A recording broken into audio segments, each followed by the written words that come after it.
¿Qué tal? ¿Cómo les va? Muy buenos días, buen comienzo de semana para todos. Nuestro invitado de hoy es abogado, director socio de CPA Ferrer. Además, fue distinguido como mejor líder de empresas legales del año, una distinción que, créannos, no es muy habitual que recaiga en un uruguayo.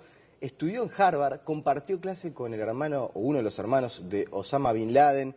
Está muy involucrado en ONG como Un Techo para mi País, también en Endeavor, bueno, en fin, una persona muy interesante para escuchar. Seguramente el tiempo nos va a quedar corto. Andrés Erizola, ¿cómo le va? Buenos días, gracias por venir. Buenos días, de Ferrer Abogados. Sí, dije CPA Ferrer, ¿no? Sí, somos el mismo grupo. Sí, pero bueno, en fin, el error fue mío. Vamos a comenzar a repasar algunas cuestiones. Lo primero, la distinción, esto de ser elegido como el mejor líder de empresas legales del año.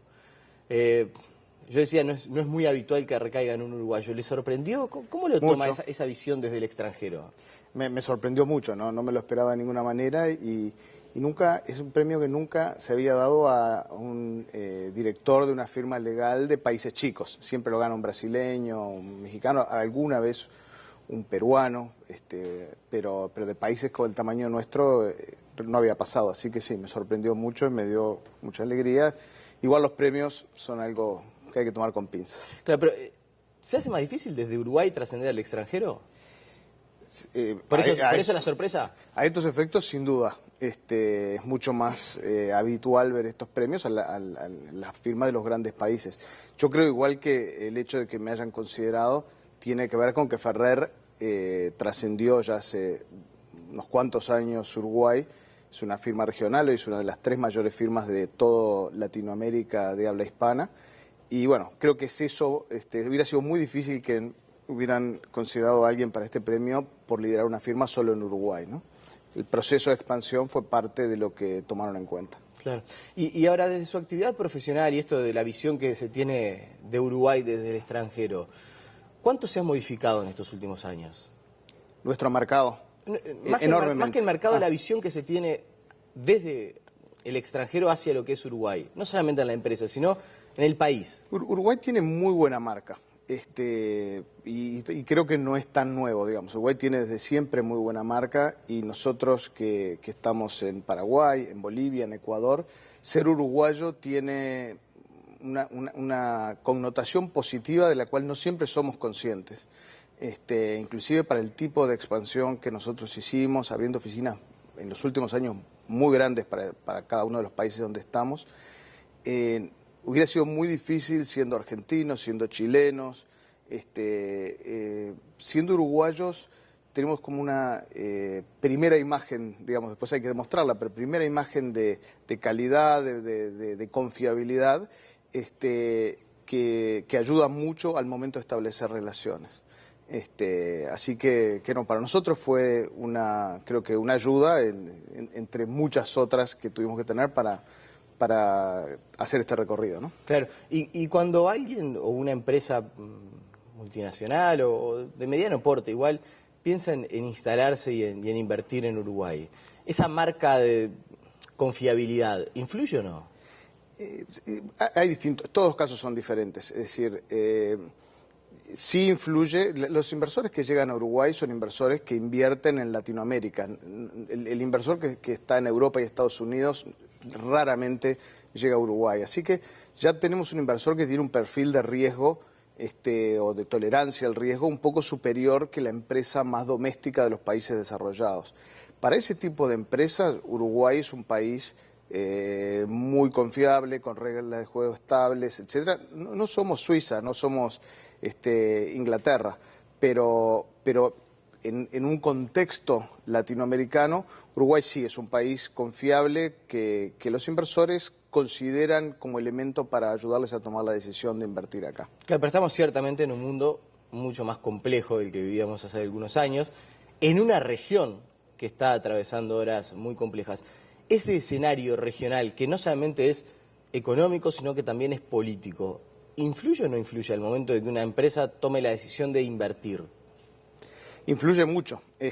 Nosotros vivimos una década formidable en el cual todo el viento empujaba para que las cosas se dieran bien en Uruguay, las bajas tasas de interés internacional que ayudaban el financiamiento, la recesión moderada en Estados Unidos y más profunda en Europa, que empujó muchos fondos a invertir fuera de los mercados de donde algunos de estos fondos, muchos de estos fondos nunca salían para afuera, y a raíz de esa lentitud relativa de las economías principales, muchos se aventuraron, y de los que se aventuraron algunos vinieron a Uruguay y hicieron mucha diferencia. Y también el boom de China que tiró para arriba los commodities, todo eso generó un conjunto de circunstancias que fueron extremadamente favorables. Yo creo que nosotros vivimos 10 años como no habíamos vivido en los últimos 100. Ese panorama hoy cambió, China está más lenta, las tasas de interés, si bien se han demorado, empiezan a subir, y nuestra región es un desastre. Entonces, aunque hay algunas señales de esperanza ya en el horizonte, todo el contexto regional que tenemos es muy adverso. Entonces, eso no significa que no se puedan lograr cosas buenas, pero ahora depende mucho más de nosotros. En los últimos 10 años uno alcanzaba con que uno no hiciera desastres para que nos fuera bien, y en ese sentido Uruguay se diferenció claramente de otros países de la región por no hacer desastres. Hoy se necesita más, hoy se necesita hacer las cosas bien, y diría que muy bien, y eso es un desafío. ¿Y estamos haciendo esta cuota parte que se nos demanda? Hacemos cosas bien, hacemos cosas más o menos, es decir, para ser un país latinoamericano estamos bien, en un contexto donde uno pone la barra un poco más alto, más internacional, hacemos una cantidad de cosas que podríamos hacer mucho mejor. Por ejemplo. Bueno, cuando los fondos empezaron a venir a nuestra región y a Uruguay en particular, en varios casos dimos señales que en una comunidad chica como es la de los fondos de private equity encendieron luces de alarma, y se retrajo bastante la presencia de fondos de capital privado, estos que vienen a comprar empresas para hacerlas crecer, transformarlas y eventualmente luego venderlas. Eso fue, digamos, el caso de la farmacia, fue un caso, hubieron otros. Nosotros en materia de minería tuvimos la oportunidad de desarrollar un proyecto minero muy grande. Había gente que estaba en contra, que le parecía que el proyecto minero no debía desarrollarse, punto, bajo ninguna circunstancia, por nadie, pero había gente que estaba a favor, pero que empezó a ponerle tantos requisitos y condiciones, empezamos a ser tan ambiciosos, que es como si hubiéramos descubierto petróleo y dijéramos, bueno, pero ahora queremos que todo sea nuestro, que el 95% de la rentabilidad se la quede el Uruguay, que la inversión la hagan todos los demás. Y bueno, empeoramos las condiciones de una forma tal que el proyecto no ocurrió, ¿no? El proyecto entonces de Aratirí no naufragó porque bajó el precio del hierro en el mercado internacional y porque eventualmente no se volvió tan rentable como parecía, sino por cuestiones vinculadas a las resistencias que hubo, ciertamente transversalmente en todo el sistema político. Correcto. Casi que no había partido político con representación parlamentaria que no expresaran en alguno de sus legisladores o en alguno de sus representantes reparos para el proyecto de Aratirí. Todos los partidos tenían gente a favor y gente en contra. Pero no, la baja del precio del hierro sin duda que influyó. Lo que pasa es que nos pasó lo mismo que nos pasó con la terminal de contenedores, que nos pasó con una cantidad de temas, que es que Uruguay fue demorando con el trancazo político y la discusión el tema, hasta que cuando hace el llamado, cuando se plantea la posibilidad de hacer la inversión, ya no es más interesante porque las condiciones cambiaron. Yo en los casi 30 años de ejercicio profesional que tengo y que vimos pasar buena parte de los principales inversiones que vinieron a Uruguay, me cansé de ver oportunidades en las cuales hay a veces varios inversores compitiendo por proyectos grandes, y nosotros lo vamos demorando, y para cuando nosotros nos decidimos a avanzar, el mundo cambió, vino una crisis, una devaluación en Tailandia, vino una crisis en Rusia, pasó algo fuera y ya el mundo cambió. Y fue en parte también una consecuencia de haberlo demorado hasta que las condiciones internacionales cambiaron en parte, pero en mucho mayor medida fue el resultado de que la inversión se planteó con ciertas reglas de juego, después esas reglas de juego se cambiaron totalmente, y para cuando las nuevas reglas estuvieron vigentes ya bajo esas reglas no había interés. Resumiendo a modo de titular, ¿al sistema político uruguayo le cuesta darse cuenta de las oportunidades y no dejarlas pasar? Sí, a los uruguayos nos cuesta darnos cuenta que cuando hay una buena oportunidad hay que hacer las cosas como las hacemos los uruguayos, dentro de la ley, con prudencia, con transparencia, pero también hay que hacerlas. Muchas veces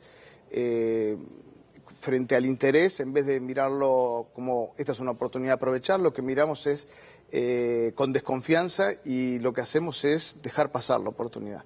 Y eso lo he visto en infraestructura, en telecomunicaciones, en recursos naturales, en temas de agro, en puertos, sobre todo en lo que tiene que ver con la hidrovía, en muchísimas áreas en las cuales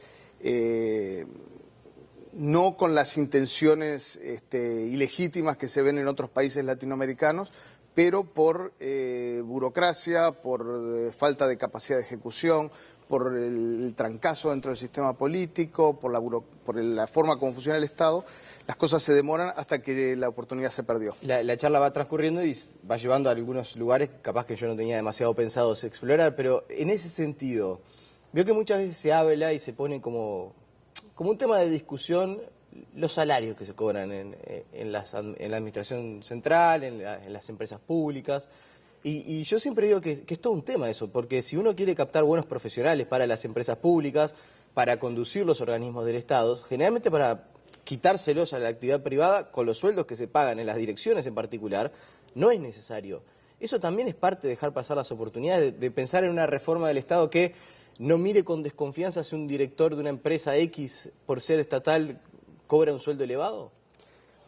El Estado tiene, en muchas áreas, es como en todo, hay de todo, pero en muchas áreas tiene profesionales de primer nivel. Yo creo que es más un tema de diseño institucional. La forma como está organizado el Estado lleva a que sea inoperativo y también ha pasado, y eso es muy impresionante, que cada vez que hay una crisis en algún lado y los políticos le sueltan la mano a los técnicos, después los técnicos dicen, bueno, aprendí la lección. Lo que tengo que hacer es no tomar decisiones, porque si tomo decisiones después me van a dejar con las espaldas descubiertas. Y eso pasa a nivel de los organismos superiores, pasó en el Banco Central, después de la crisis del 2002, pasó en muchos organismos. Entonces, a veces los políticos quieren tomar decisiones, no tienen capacidad de ejecución, y los técnicos, sobre todo en aquellos organismos en los cuales ha habido una mala experiencia, en el cual los dejaron solos, aprenden la lección de que en el Estado el que no toma decisiones no corre riesgos y en definitiva con el tiempo va haciendo su carrera, mientras que el que toma decisiones está tomando un riesgo que se podría evitar. Y eso hace mucho daño. Y usted, que es una persona exitosa en el ámbito privado, que tiene 51 años, pero que ya ha dicho que su horizonte de retiro no es demasiado lejano. ¿Esto es así? Sí, la periodista inglesa que vino a hacerme esta entrevista insistió bastante en eso. Nosotros tenemos un régimen en Ferrer en el cual a los 60 años es la edad máxima de retiro, pero a partir de los 50 la firma nos incentiva a ir considerando retirarnos. Cuando yo tenía 30 decía que me iba a retirar a los 45, así que llevo 6 de robado. Y bueno, dirigir Ferrer fue algo mucho más de lo que jamás soñé, una experiencia impresionante en lo profesional, en lo personal, también en la posibilidad de liderar en estos últimos años el proceso de convertir a Ferrer de una firma grande, la mayor firma de Uruguay, en una de las mayores firmas de Latinoamérica, pero también es muy exigente. Son 2 a 3 semanas fuera de casa. Pero tiene un horizonte de retiro relativamente corto. No tengo una fecha, pero sí, diría que dentro de no mucho tiempo voy a estarle pasando la posta a algún socio más joven. Por suerte. Pongámosle que ese no mucho tiempo, son 4 o 5 años. Va a tener 55 años, que es una edad que quizás para la actividad privada está bien para el retiro, un poco anticipado de lo que generalmente ocurre, pero bueno, en fin. Pero para el sistema político uruguayo es joven. ¿Nunca pensó en quizás vincularse con la actividad pública también? Bueno, no es lo que está al tope de mi lista. Retirarme de Ferrer no es que me voy a dedicar a jugar al golf. No sería yo. Tengo una diversidad grande de intereses, tanto en el trabajo comunitario, el Techo, Endeavor, varias otras ONGs, como también en el mundo de los negocios. Así que bueno, si cuando tome la decisión de que 3 semanas por mes fuera de Uruguay, y sobre todo lo que nos pasa en la posición como la nuestra es que nosotros todos los días estamos gestionando una crisis en algún lado. Puede ser en Uruguay, puede ser en algún otro de nuestros países, pero la crisis es casi una forma de vida. Y si bien es fascinante y es una enorme oportunidad de hacer cosas interesantes, desafiantes y divertidas, también es a veces cansador. Así que estando feliz de todo lo que hice, de la vida que viví, bueno, dentro de no mucho tiempo voy a querer explorar otras cosas. ¿Y de verdad no tiene una fecha? Capaz que en el corazón sí. Como una expresión de deseo simplemente. Bueno, ya te dije, ahora no tengo una fecha, pero a los 30 pensaba que esa fecha era los 45. Así que... Bueno, ya sobre el final, también usted brinda asesoramiento legal a Uber. Y hay mucha polémica en torno al desembarco de Uber por la manera y también por la respuesta que ha dado el Estado.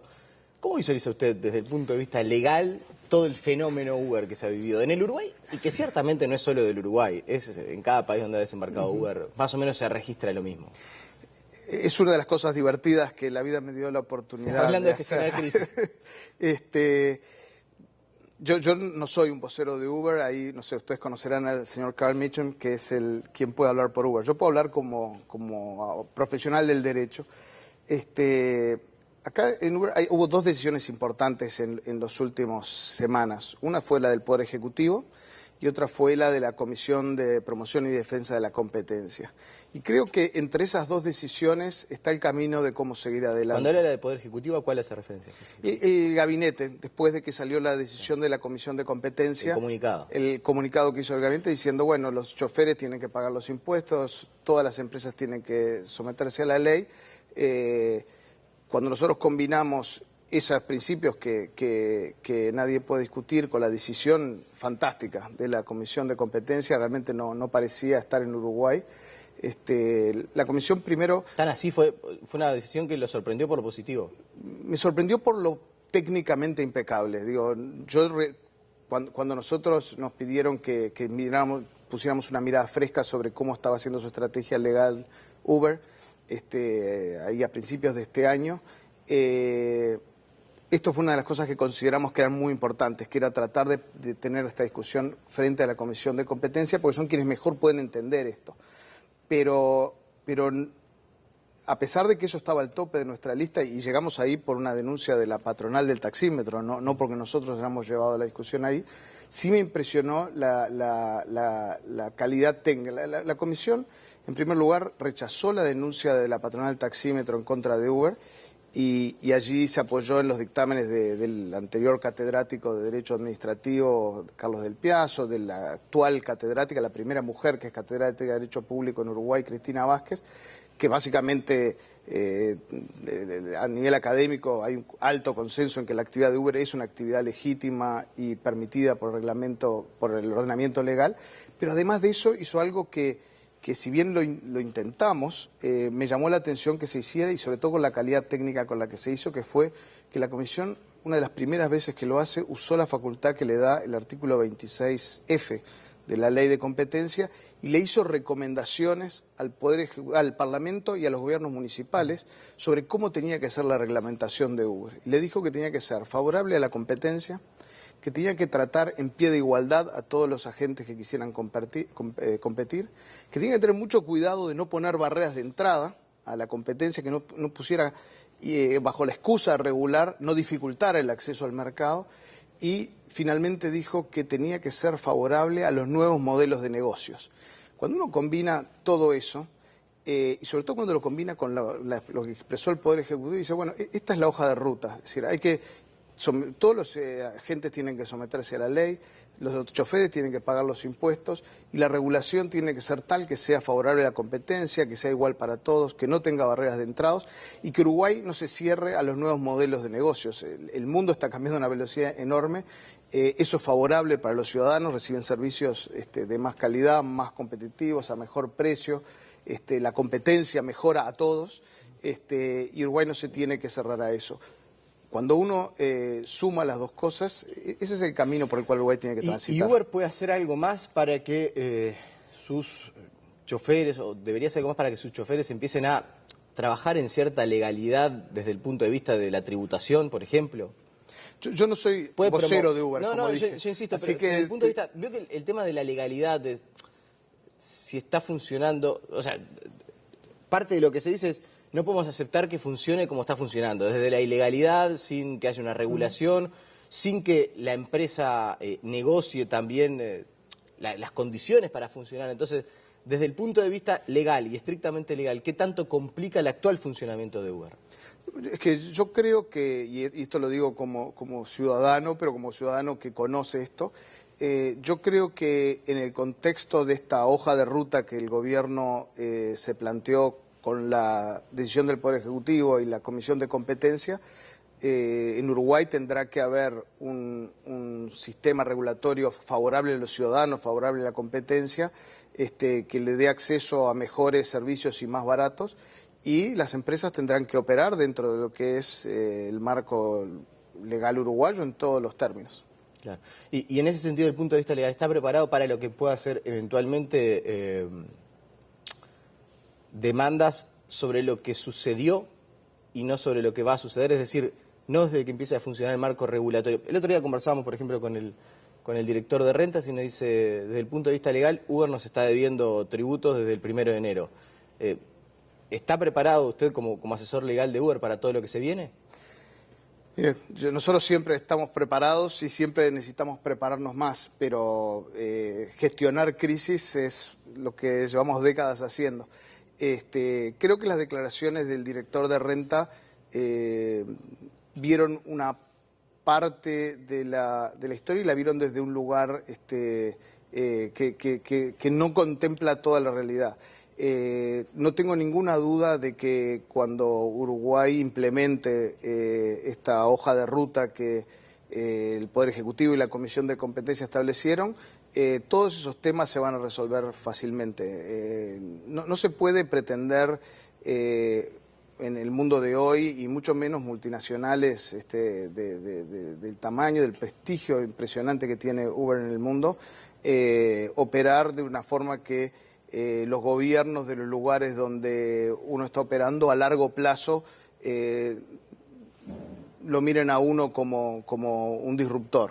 Uno tiene que ser un disruptor porque es la forma como avanza la tecnología, pero tiene que ser un disruptor como se hace en un entorno. Y creo que esa es la estrategia de Uber. Va a llegar el momento en el cual se combine y se esté en la sintonía. Eso hubo una decisión en línea con esta que adoptó la Comisión de Competencia Uruguaya en Brasil, donde dijo que lo que había pasado en Brasil, y esta es parte del Estado brasileño, lo que había pasado en Brasil es que las agencias reguladoras que tenían como fin proteger los derechos de los ciudadanos habían sido capturadas por los lobbies de empresarios del taxímetro, y que por lo tanto puso mucho músculo a que las regulaciones se adaptaran para que no existieran estos efectos anticompetitivos.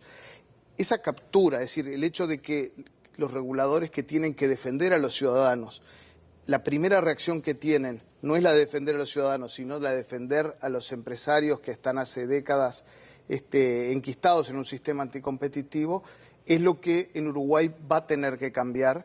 Y de hecho, honestamente, creo que está cambiando y gestos a nivel del Poder Ejecutivo, a nivel del Parlamento, a nivel de autoridades a todo nivel, incluyendo las autoridades de impuestos del Uruguay, me hacen ser optimista de que Uber y que tantas otras empresas de la economía compartida, porque la situación de Airbnb en materia de hotelería y de servicios de vivienda, digamos, sí. Compartido. Mis amigos en Europa no consideran planear sus vacaciones si no es a través de Airbnb. Si Uruguay estableciera un régimen en el cual dificultara la operación de Airbnb, lo que estaría haciendo es excluyendo a una parte significativa y creciente de cómo funciona el turismo a nivel internacional. Los uruguayos somos más inteligentes que eso. Andrés Erizuela, obviamente que el tiempo me quedó corto, así que y me quedé con ganas de saber la fecha del retiro. Eso es un poco medio broma.